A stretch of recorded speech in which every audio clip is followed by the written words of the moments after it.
2T programi ima skoro ist grafički korisnički interfejs. Na što se dolži to? Odgovorot na ova prašanja je da tije se proizvedeni od ista kompanije, odnosno od strana na BitTorrent, inč. Prv se pojavi BitTorrent vo 2001 godina, a po 3 godini, odnosno vo 2004 godina se pojavi uTorrent. Bojite za simnuvanje i za kraj na simnuvanje eto na torrentot vo 2T programi se isti, sina koga se izvršuva procesot za simnuvanje i zelena koga je završen procesot na simnuvanje. Ikonite im se različni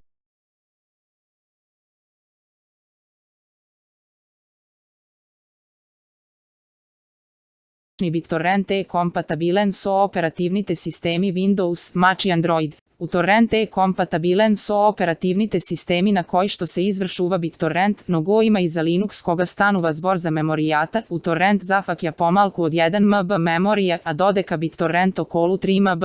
Brzinata na simnuvanje vo 2T programi zavisi od internet konekcijata koja što ja poseduva kompjuterskata mašina na korisnikot.